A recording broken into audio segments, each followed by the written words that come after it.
Today's theme is broadly food policy initiatives. So they're going to be situated at two scales, at the city scale through an analysis of Bristol, and then what I've called the nation or the national scale through an analysis of policy coordination in England and the UK. So we've got two fantastic speakers, I think, both of whom have also contributed, I would add, excellent blogs on our webpage, so do follow those as well. So the first speaker is Joy Carey, who's an independent consultant on sustainable food systems planning. Joy's worked for and continues to work for F3, is involved in the Bristol Food Policy Council, the Bristol Food Network, and is, I would say, a sort of driving force for change and innovation in Bristol and beyond in terms of urban food. So it's great to have Joy with us. She's also a member of our CCRI advisory board. So Joy's going to be talking about the Bristol Food for Life gold status work and linking that to COVID. And then Dr. Kelly Parsons is going to come on. Kelly is a postdoc at the moment at the University of Hertfordshire, previously at the Centre for Food Policy.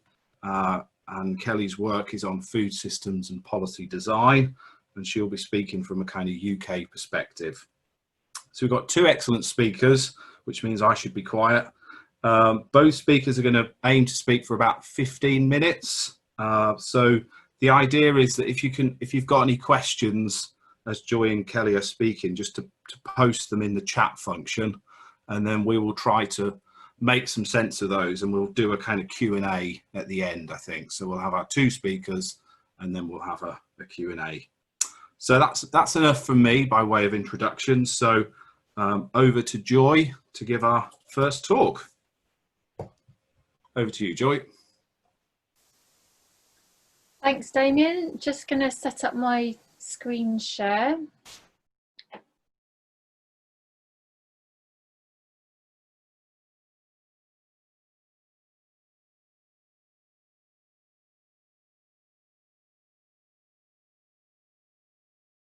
Okay, I hope everybody can hear me. Can you hear me, Damien? Yes, and can you see the screen? Yeah, that's brilliant. Thanks, Joy. Great. Okay, so yeah, I'm going to talk to you about Bristol's Going for Gold. It's actually not a Food for Life gold. It's part of the Sustainable Food Cities programme of awards.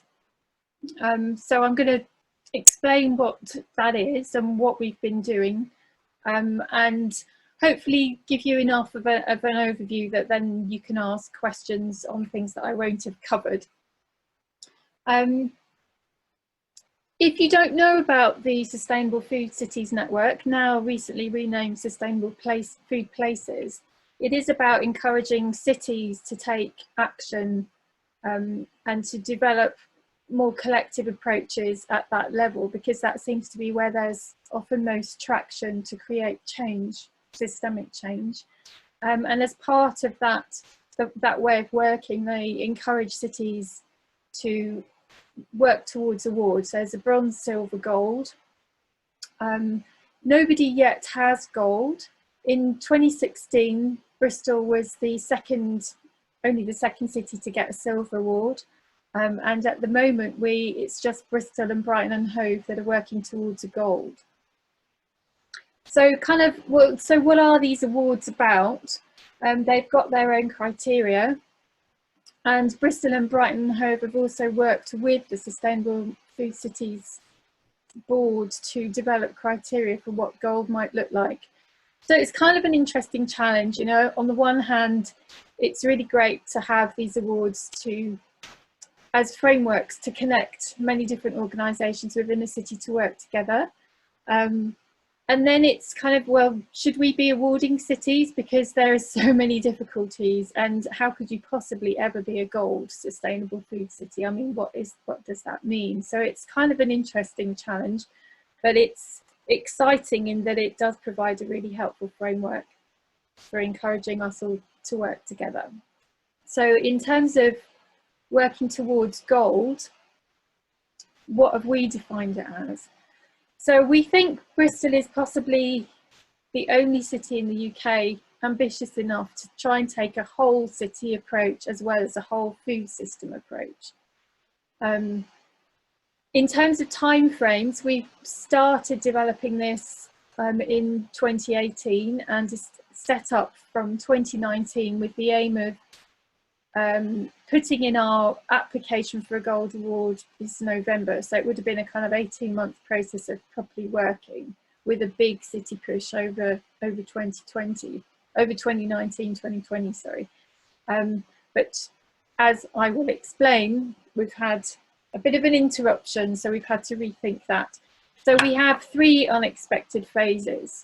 We had the pre-coronavirus, the way we were all going, and then we had what has happened in the last 3 months during lockdown and how we've adapted to that. And now, as the recovery and the re-emergence is starting to happen, we're having to go into an updated 3rd phase. So in fact, just this morning I've been part of a group discussion about what that is going to look like, because it needs to look quite different from what we had it before. So overall, it's not changing. We are talking about mobilising the entire city to take action in what we've broken up the sort of systemic approach into these 6 food action areas. And we have a website on which all this information sits, which is encouraging people to take action as individuals, as parts of organisations or businesses, or there's specific actions if you are in the food sector. So we've tried to segment audiences and segment messages for different types of audiences. And this is about trying to encourage the whole city, yeah, that is rather ambitious, but to take collective action, and recognising that even if one organisation did an amazing thing, we're never going to get systemic change without really big collective action. So what are we trying to achieve? Over and above those 6 food action areas, we are trying to make a space to shift up a gear, to really make that good food movement visible, to engage many more people in being part of the Bristol Good Food movement. So to exist together, to grow in stature, to take this seriously, and to really start to have some impact on the system by working on collaborative goals. So great words, and what, I guess. So going back to these 6 areas, these are the kind of things that we want to have achieved by the time we apply for a gold award. And I also need to say that the gold award is kind of a nice thing to have. It's a really helpful framework. It's certainly not ultimately the reason why we're doing this work. But we're seeing it more as a sort of a stepping stone into the next decade, where we really need to do a lot of work very quick. But these are our 6 areas. So we've used kind of everyday language in terms of trying to increase engagement. So buying better, if you dig into that, that is about the wider food environment, the healthy food environment. It's about better offers from eating out places, more sustainable food production in the way that buyers are working, whether it's in a restaurant or at a citywide, say, school meals procurement, etc. Ultimately, a more sustainable local food economy. Food waste. We are looking to try and embed the hierarchy of the food waste that sort of pyramid diagram that I'm sure many of you would have seen with the recycle, reduce as really important messages. Reduce first. In terms of practical things, we have a city council owned food waste management company or collection company. So we have brown food waste caddies, and we're trying to just get more people to put their food waste into the food waste bins than the black bins. And then a lot of other work sits under that, including redistribution of surplus food. Urban growing, the focus has been on nature friendly and protecting land, really trying to understand the assets that the city has. So that's integrated into a big parks review that's going on with the council, and then engaging individuals, communities in food growing. Community action, this is back to what I started with, the Bristol Good Food movement, but trying to find ways to meet local communities on their territory at the place where they're at. So recognising that we can't impose, we the organisers, the big coordinators can't impose these, but many groups are already doing this kind of thing and maybe have ambitions to do more. So trying to work out how to support and how to connect them in with the city food movement, even if food isn't their sort of first purpose.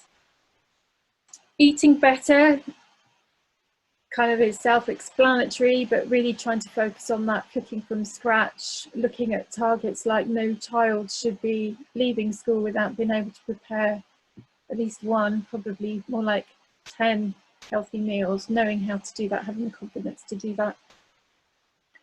And then food equality, we've chosen to talk about equality rather than food security or food poverty, but that's the territory. It is addressing these things, reducing those numbers of food missed meals and trying to support families that really struggle. How are we going about it? So we've got some practical tools. So the website's a bespoke design website. We use social media. We've been using blogs, films, webinars. We have a carefully thought through communication strategy, as I mentioned earlier, with sort of some audience segmentation and thinking about the types of messages that are most appropriate for different types of audiences. We've worked hard on language, inclusivity of language and tone. Obviously, dialogue is at the heart of this. Before the end of March, that was going on a lot one-to-one. That worked really well, really important. Since the end of March, been a bit more tricky, so that's ongoing, but it's very, very important. That's central part of our work. We also have a team of people.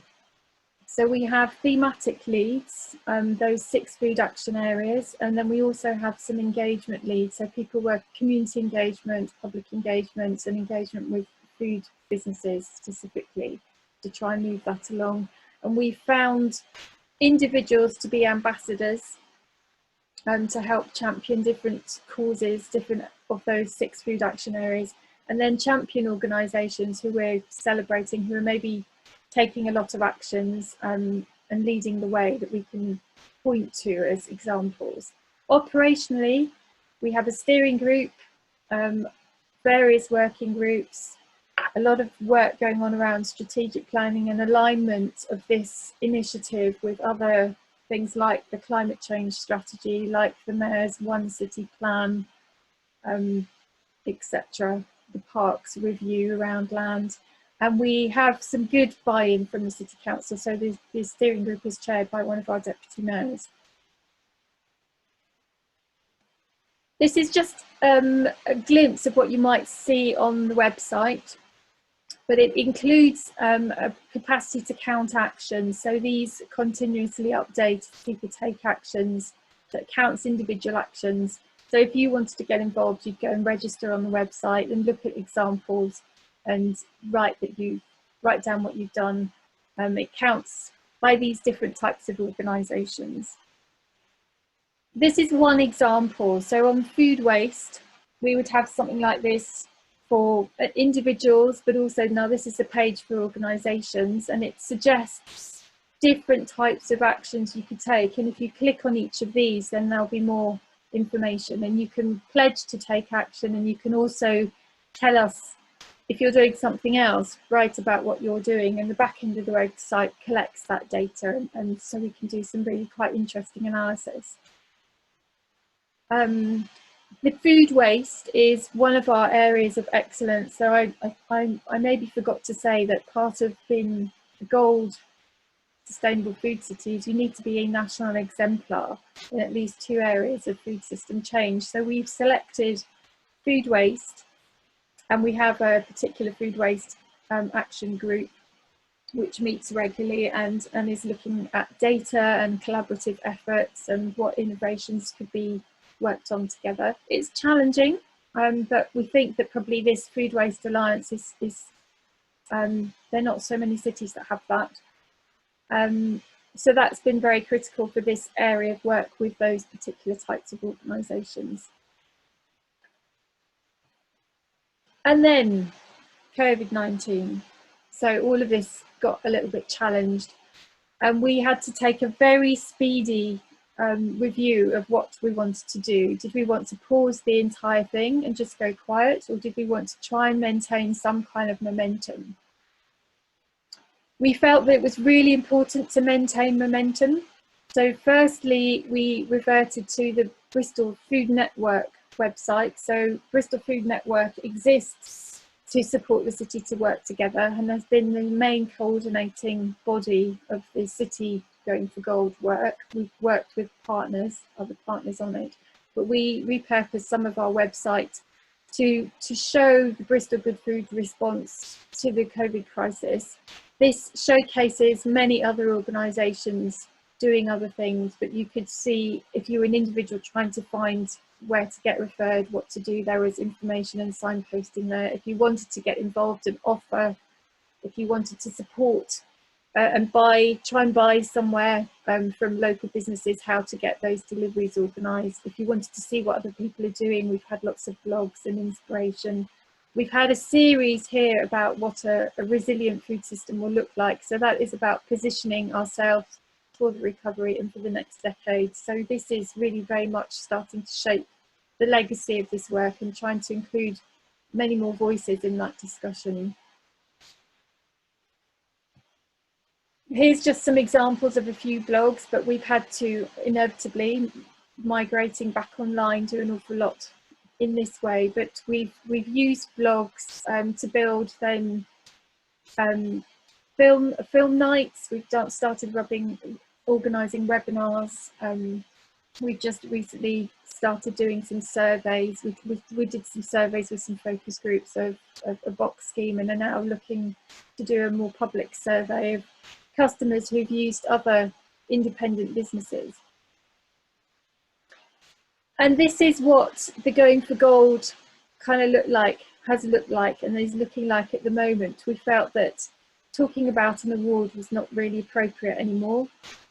This is about acts of kindness, generosity, ways people can behave, things we can do at home. So treated online, used social media and encouraged people to share examples of what they were doing at home. Obviously a lot was around growing, cooking. This was we developed this as a team. We wanted it to be warm. We wanted it to be reflecting what was going on for everybody. And ultimately it is about those same 6 food action areas, but we focus more on where you could buy your food from, not just Tesco's, but there's plenty of other local food providers. Thinking hard about food waste. Food waste has gone up massively and the companies have really struggled to collect. So trying to encourage people to be kind in that way. I'd also think about obviously not being able to go out shopping so often, that kind of thing, and growing your own, as I mentioned. This is just an example of some of the things that got shared under that hashtag. It's proved fun and engaging, and while it won't have met anybody by any means, everybody, it's been a fun way. These are some of the figures. So some big figures around delivery and reach, maybe lower on engagement, but something. So it's a learning for us. And now we're moving into phase 3. So what do we do with all of that, and how do we now shift this to the next phase, which will help support Bristol in its recovery, but also bring that aligned with our climate change strategy and our real massive need to address now food equalities and inclusion, very big challenges. So thanks very much. I'll leave it there and look forward to questions and hand over to Kelly, or maybe back to Damien. That's brilliant, Joy. Thanks a lot. A really interesting overview of the work that's going on in Bristol. I see we've had 2 or 3 great questions come in. Keep them coming, guys. We'll scoop them all up, if that's the right expression, and pick them up at the end. So pass over to Kelly now to give her her talk on her policy coordination work. Thank you. Right, sharing my screen. Hang on. There we go. Can everyone hear me? Yes. Good. Okay. Okay, that'll do. So hello, thank you very much for inviting me to join you for this webinar. So yeah, I'm a research fellow at the University of Hertfordshire in the Food Systems and Policy Research Group, which is part of its Centre for Agriculture, Food and Environmental Management. And I'm going to talk today about my research on national food policy in England and a little bit about how that relates to the policy response to COVID-19 at a national level. So this is about my research. So this is some of the outputs of my research over the last couple of years, or last year and a half or so.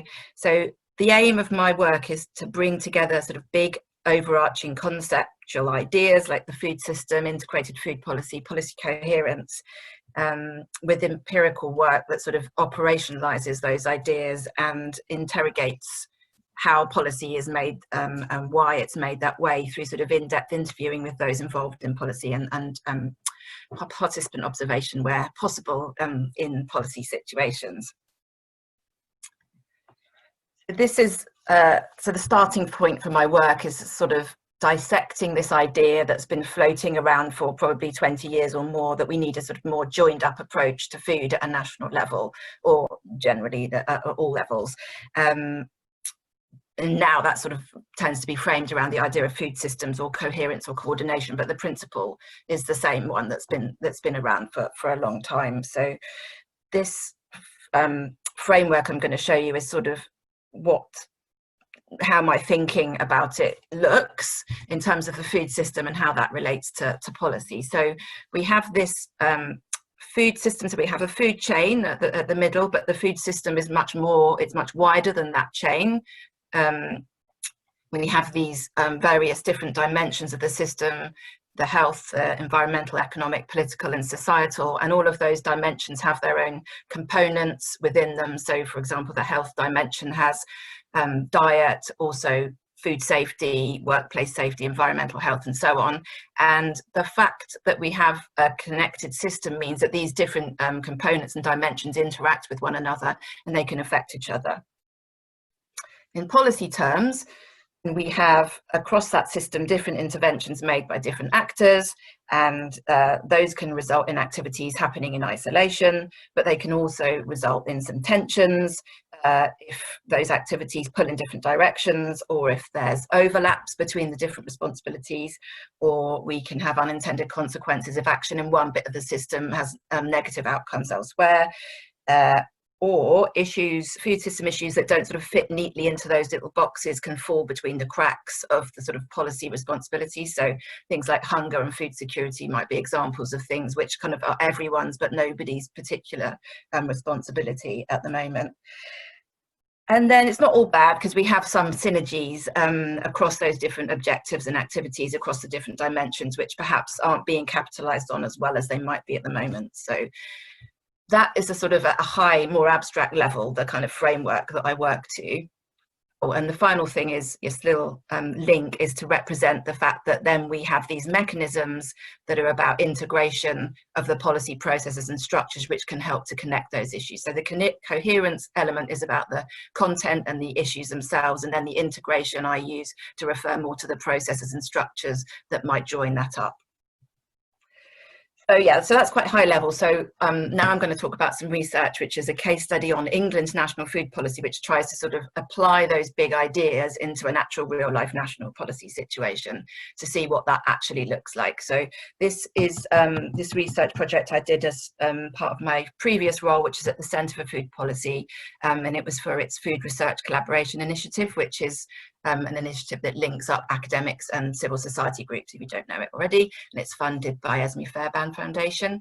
So this rethinking food governance work stream was about saying, okay, if we want to have a different food system and we think policy needs to change in order to do that, then we need to understand what it looks like at the moment in order to then be able to think about how it might look differently. So I took this case study and I broke it down into 3 different bits of public sector food governance, which is, it focuses on public sector rather than governance in terms of private sector and civil society, but just focus on public sector for this bit. And it focuses on England because the devolved regions have their own policy arrangements and policies around food. So I broke it down into these 3 parts. So who makes national food policy in England? So that's about the actors and activities. Then the second bit is about how coherent those activities are. So where are issues related to the food system being connected and where are they perhaps not connected, or where are they in tension?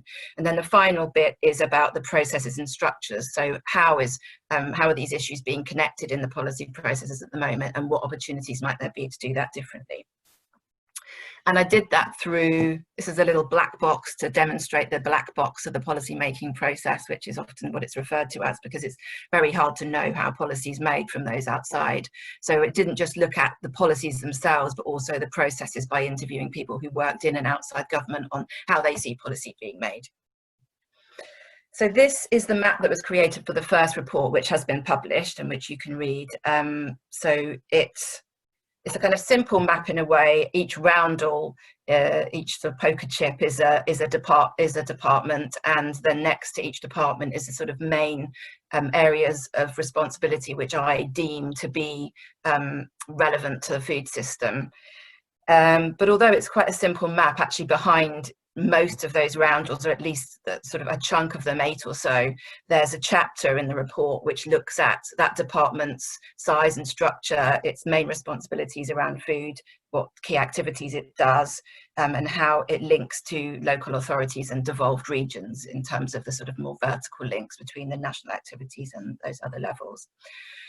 And so what this map confirms is that there's lots of different actors involved in making policy which is relevant to the food system, along with scores of agencies and public bodies and which aren't actually featured on the map. So it's a complex picture. And it also confirmed that there's no one place, no dedicated department or minister or framework which can kind of tie these different areas of food system together. But there are mechanisms in place to connect work on food, and I'm going to come on to that. So the idea of this map is then it becomes a tool for those looking to make policy change to identify where the levers are. So they may not be where you expect them to be. They may not be in the traditional departments that you think they are. It sort of tells you who needs to be involved, and also it tells you potentially the implications for coherence of an activity by one department for all these other sort of responsibilities and areas of the system that are covered elsewhere, and hopefully inspires other countries and cities to do the same kind of mapping exercise to really nail down what policy is relevant to the kind of changes they want to make to their food system. So the next bit is about the coherence. How coherent is it? How connected is it? So I use interviews and document analysis to kind of look for where connections were already being made, where connections are sort of deemed to be missing or weak, or where there are tensions which might mitigate against coherence in policy. And the findings did highlight quite a few examples of where policies seem to be working or aspiring to work coherently, with multiple actors involved in it, multiple departments involved. And this is some of the examples. There's more in the report which will be forthcoming. So this was one of the main examples that was given when I asked interviewees, what are the examples of cross-government working on food?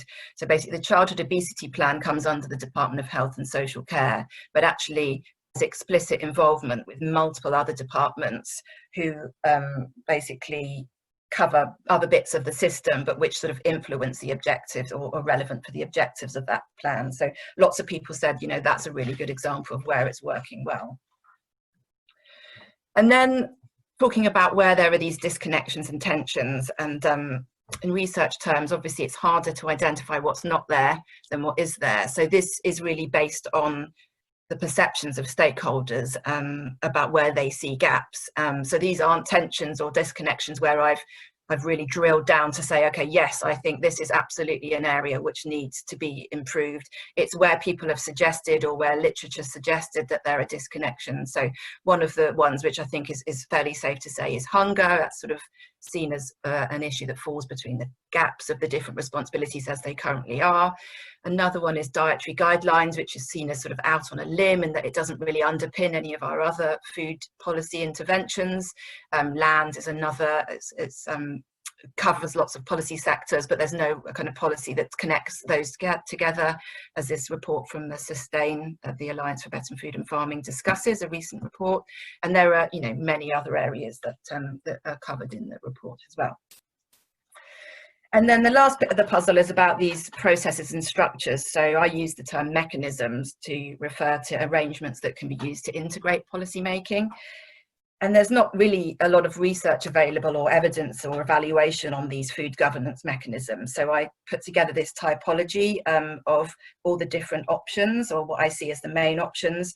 And it's a mix of existing options or previous options that have been used in England and other countries, or ideas that have been proposed that haven't been implemented, or mechanisms that you can find in the sort of public administration, political science literature on policy integration, which can be used to link up policy and integrate it. So in England, you can see this is the findings where this is the main mechanisms that are used to connect policy. They're sort of more around issue-specific groups like Childhood Obesity Task Force, Agritech Task Force, day-to-day connections between, so networks, people, personal connections, or the sort of clearance process where one department needs to get clearance for any policies from all the other departments. And there is some sort of more cross-cutting food advisory groups like the Food and Drink Sector Council, but that's mainly representing sort of big food industry trade bodies and so on. And then we have some parliamentary scrutiny across the system from committees like EFRA and the Environmental Audit Committee. And as you will all be aware, I'm sure, we have a national food strategy in the offing, which will add to that list of different connections. So the next thing I just wanted to reflect on was those national food policy arrangements that have been sort of uncovered in the research in relation to COVID-19, and how knowing those things can help us to think about COVID-19 and the national policy response.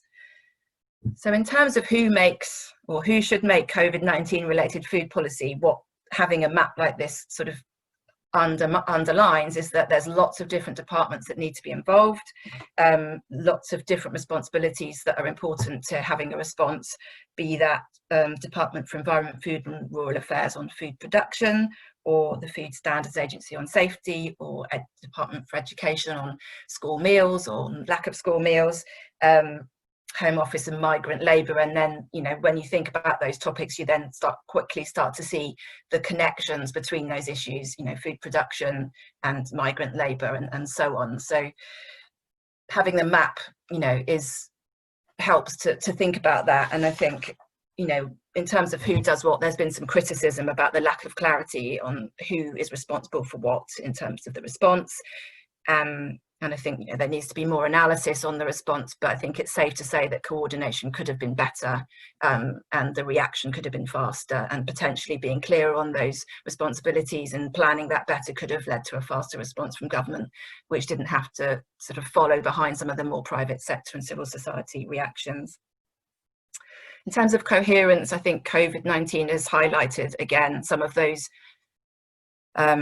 issues, those disconnections that are already sort of in the coherent screening that I did before COVID. So hunger, falling through the gaps, has absolutely been a theme of people's response to how governments handled the crisis. Nutritional objectives, you know, this is really important in terms of some of the interventions around food boxes, where, you know, we haven't really seen the nutrition objectives, dietary guidelines underpinning the kind of responses that have been made. Food security always comes up when there's food crises. Food security is always a key issue, and I think, you know, that's an issue that crosses trade and agricultural departments, and that's been highlighted before COVID as an area where better connections are needed, and you know, that's partly in relation to Brexit and the changing policy around that. And we've seen some new commission and so on being introduced in the last week or so to try and deal with those connections. And then more broadly, we've seen some of these tensions around economic and social objectives coming to the fore, particularly around worker safety and economic objectives around factories and meat production in the USA, first of all, and also now in this country.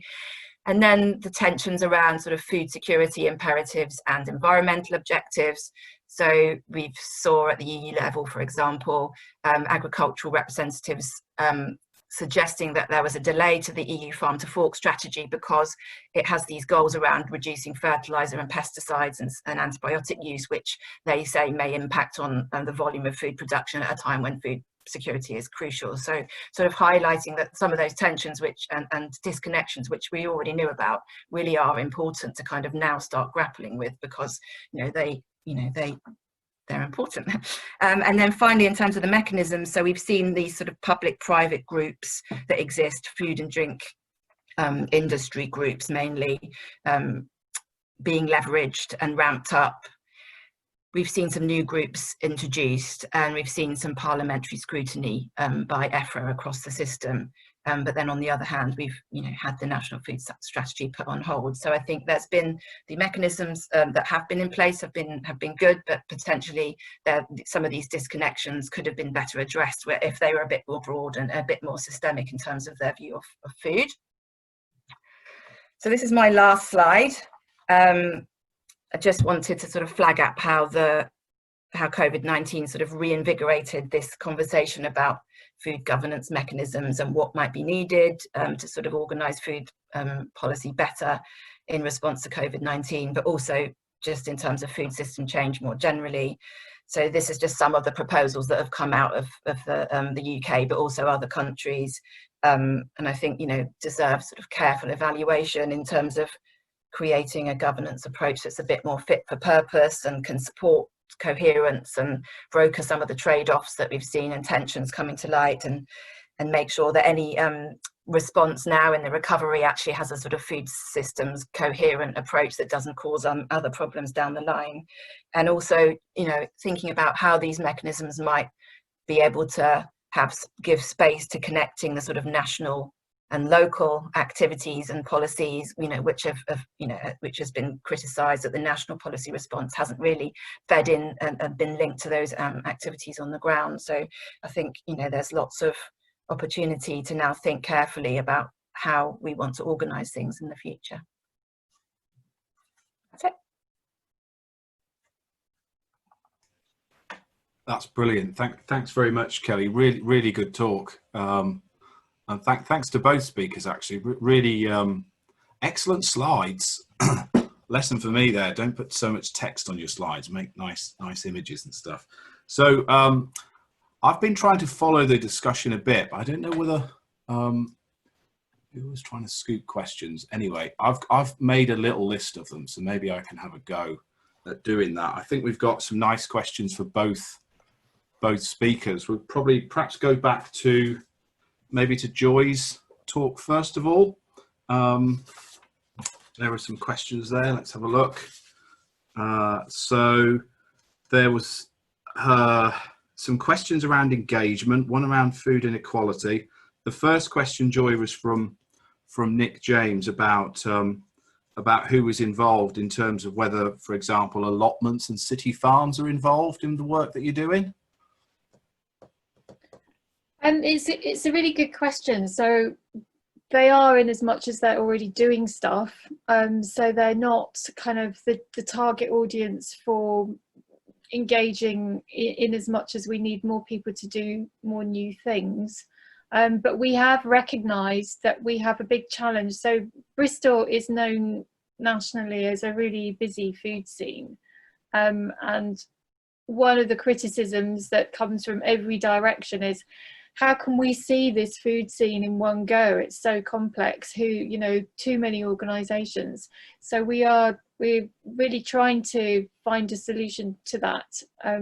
as we go from here on, and also to make sure that organisations like the City Farm, so yes, they are involved. For example, Windmill Hill City Farm hosted business breakfasts.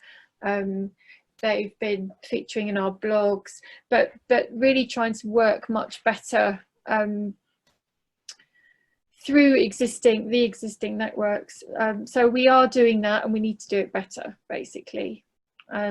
Including the Permaculture Group, who I think we haven't managed to engage, and sometimes it's because of resources and where to put your effort and time. But I think we're recognising that with the organisations who specialise in food, we need to create a stronger one voice in some way, some stronger forum, which hasn't quite been addressed by the Food Policy Council or by anything else we've had in place so far. Okay. There was another couple of, I suppose they're engagement related questions. So there was one from Lara, which was about engagement with suppliers and growers, which maybe is a bit broader. Rebecca also asked a question about engagement, which was engagement with decision makers. So I don't know if you want to take those as individual questions. They're all around this idea of engagement, I suppose, how you engage with actors.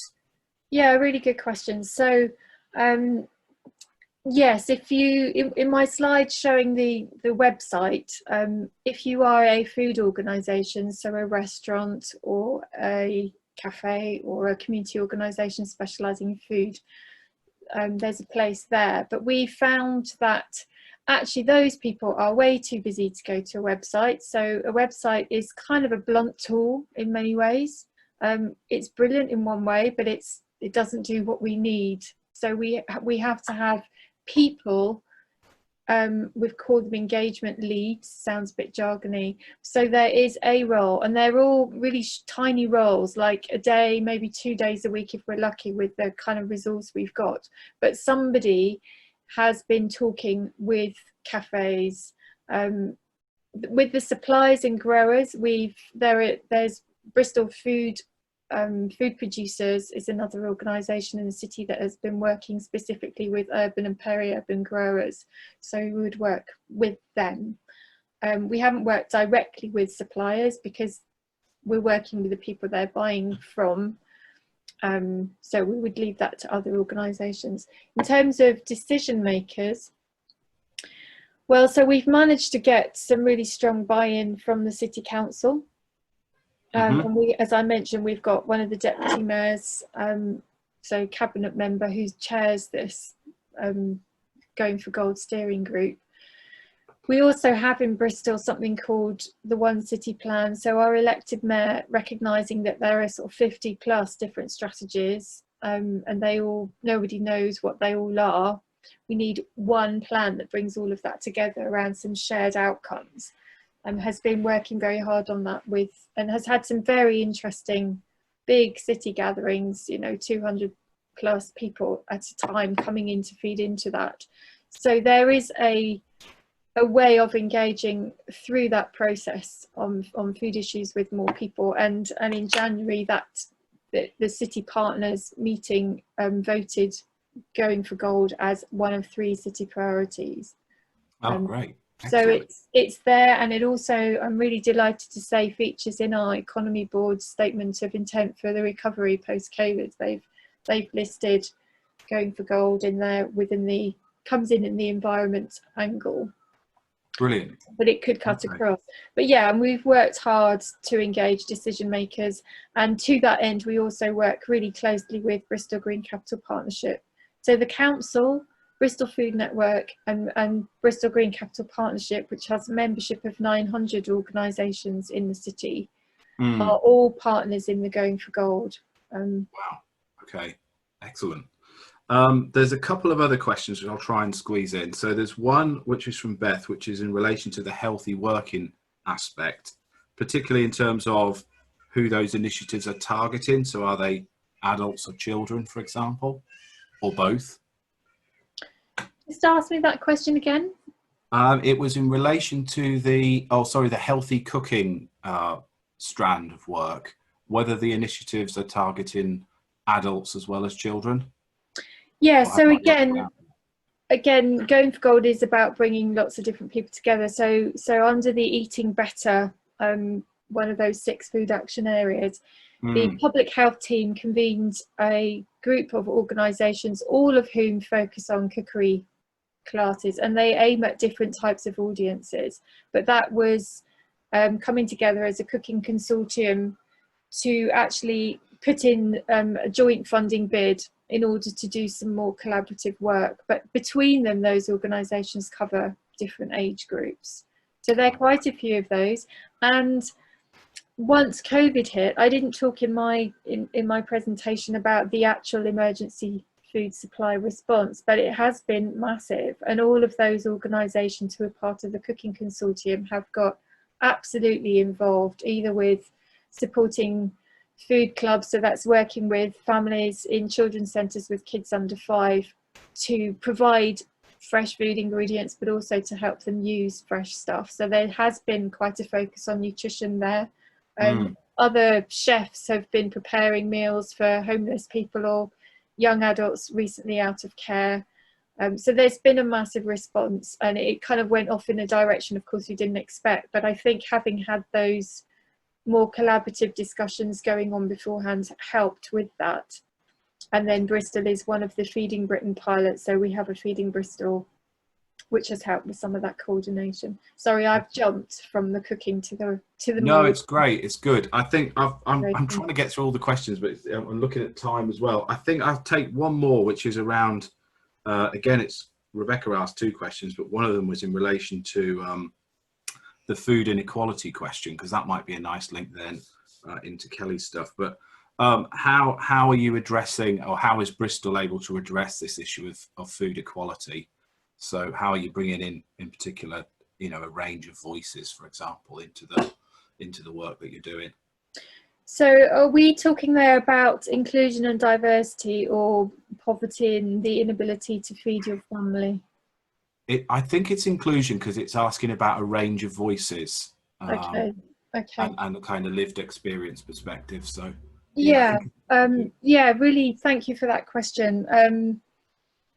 Yeah, well, so with the toppling of Colston, this is quite a big question for Bristol, and there's been a lot of really interesting dialogue which has come about beyond that. So as the Going for Gold, we've discussed with Councillor Asher Craig, who is our Deputy Mayor. She's Black, and we've asked her to take a lead in working on a blog, and her to invite others to talk about what a more inclusive food system might look like.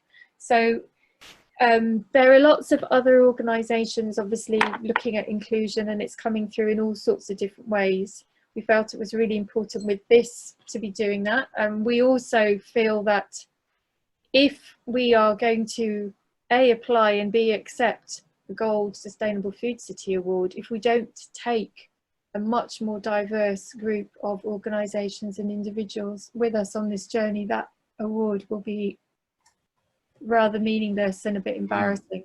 So we're recognising the importance of it. We also recognise that Bristol's food movement looks very white and absolutely is not. So there is something around visibility and shifting around where the focus lies. But it's ongoing work. I don't have the answers. Would love to hear any other suggestions. A good, thoughtful question, though. I think I'll give a few questions on Kelly's talk now. Maybe if sorry, I'm not very good at this. I'm sort of reading through all this stuff, trying to make sense of it. But I think there was a question, Kelly, in relation particularly to the sort of food strategy, and a question from Nick around maybe progress, but also lessons coming out of your work into that food strategy. I don't know how up to speed you are with the food strategy, but is there a link there in terms of the stuff that you've presented and what might feed into the food strategy, do you think? Yes, I think, yeah, there is.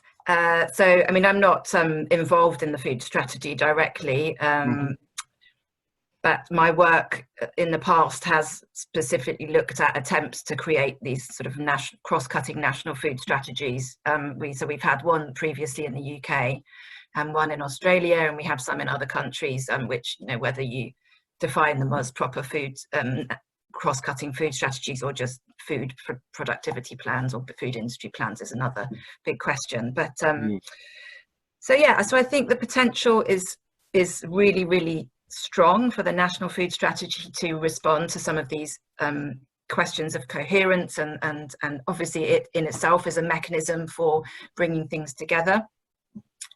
I think what strategies have tended to do in the past is to do what I would describe as sort of collation rather than integration. So they bring everything together in one place, which is, you know, in itself extremely useful.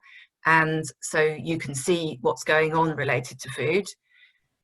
But they still tend to do that within a chapter on environment, a chapter on health, a chapter on jobs and the economy. And they sort of tend to talk a lot about ongoing activities that are already happening. So they round everything up, but they don't necessarily look at the connections between those different areas, and potentially how activities in the health chapter may not be kind of quite coherent with the stuff in the economic chapter or whatever.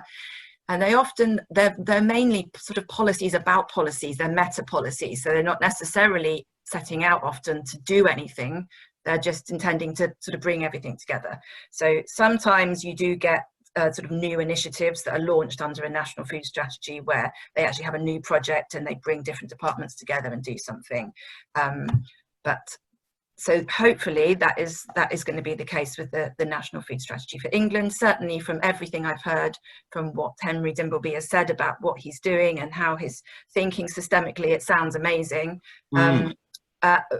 I guess the issue is that the sort of looking at what the problem is and thinking about it in a systemic way is one thing, and then actually what you do about that and how you really tackle these different trade-offs, which, you know, they're ultimately political trade-offs, is another question. I think in its favour, issues around obesity and the link to COVID and issues around climate change are much more politically salient and important than they were when previously attempts to do this were tried. So I think that's really in its favour.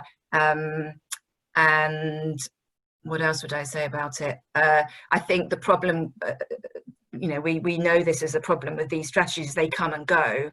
And so that's why there's, you know, and even bodies and kind of units and so on come and go. So that's why a lot of proposals fall back on this idea of legislation and what can be sort of set into legislation to actually make some of those commitments happen if, you know, the government changes and then the strategy just gets put back on the shelf again. And I think this is one of the things they've been grappling with in Scotland with their Good Food Nation policy.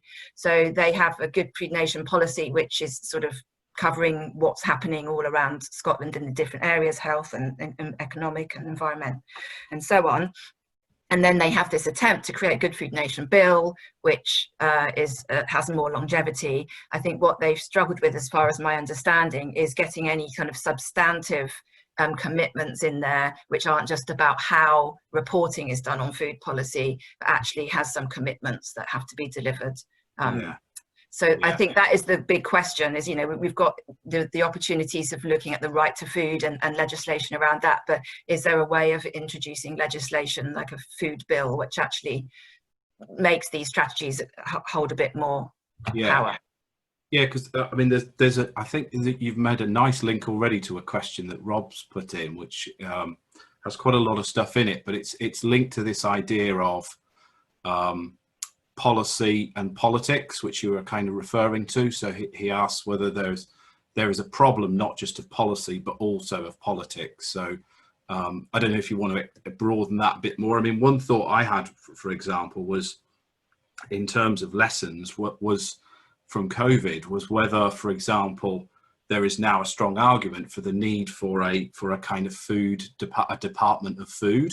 I think you called it Department of Food Insecurity or Food Security. I mean, what are your thoughts on that? They've kind of added probably too much stuff in, but no, that's I mean, it's a really good question and it comes up a lot.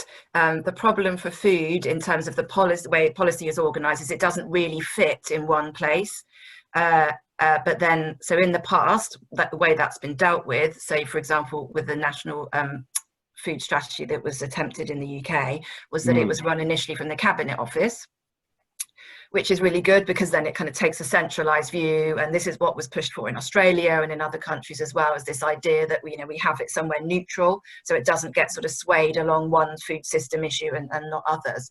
The problem in the UK experience was that it could be formulated in the middle, but actually has to be implemented sort of by departments, and then you have to pass it back to somewhere. And what happened here is it was passed on to DEFRA, and then it, by nature becomes a bit more about a DEFRA policy rather than across the system. So then another option is to create a sort of ministry for food or a minister for food, and then you start getting into the territory of what bits of other remits do you then pull into that, and how do you handle the fact that it's kind of stepping on others' turf. So the way this is done really, I think, more effectively at local level is you have what I would call an food in all policies integration strategy, where you'll basically have somebody who's a broker in the middle, and they're sort of inserting food in issues and understanding food issues as a kind of as spokes around other policy areas. So one of the bits of work I've done is about the London food strategy, and Joy touched on this as well, how you can insert food into other strategies at city level. So I guess it's a question of maybe there's a better way of doing integration which doesn't sort of steal from everyone else, but actually kind of feeds into everyone else, and makes these links between, if an intervention is being made around at this end, we need to make sure that it's relevant to the dietary guidelines, that welfare payments can afford what we're recommending on diets, and so on, that worker health is not compromised in terms of food production and so on. So that's another area to explore. But as I said, there's not a lot of evidence about these things. So it's really an opportunity to start thinking, and I think really importantly, involving everybody who has a sort of a voice into that discussion. Because you need, that the problem at the moment is there isn't really good representation of on the ground experiences, apart from the sort of big food trade associations, as far as I can tell, at national level. So that picks up a question that Jazz has actually about whether decisions end up being down to one or two people in policy, or at least maybe concentrated, shall we say. I guess. Well, I guess that's quite a difficult question, because I guess it depends on the policy. I think there is I think in terms of sort of cross-cutting policy, definitely there's a strong role for sort of policy entrepreneurs who can see across the different system issues and how they may be connected. Certainly we saw when Michael Gove was Secretary of State for DEFRA, the Department of Environment, Food and Rural Affairs, that definitely a kind of political support for the idea of these more cross-cutting, looking at tying up agriculture and public health and so on. Not that really happened, but I think those kinds of individuals are people like sort of Henry Dimbleby's, and previous heads of food strategy like Andrew Jarvis, who led the Food Matters strategy. I think people who have a kind of more systemic vision definitely can make an influence. In terms of the policies in individual departments, I'm not sure if one or two people. Okay. I think what I would say is, where I've noticed a very strong sort of systemic view from the interviewees I've had in government, is where they have worked across multiple departments.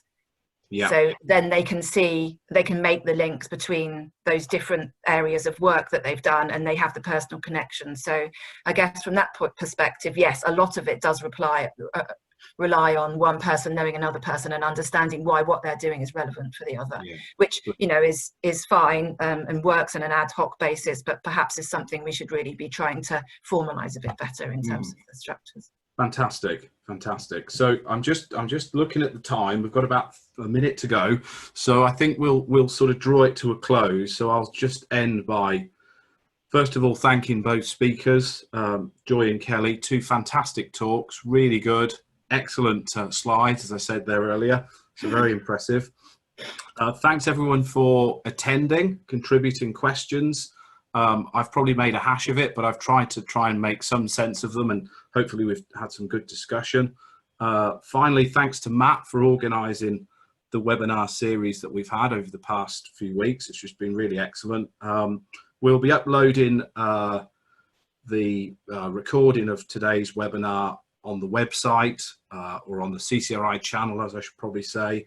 And just to say, keep sharing resources and stuff. We'll continue to build the COVID-19 food systems learning document, and we'll actually be adding a new blog in the next couple of days from Rebecca, which will be about place-based initiatives in Exeter. So that's all great. So thank you very much, everyone. And yes, it's goodbye from me.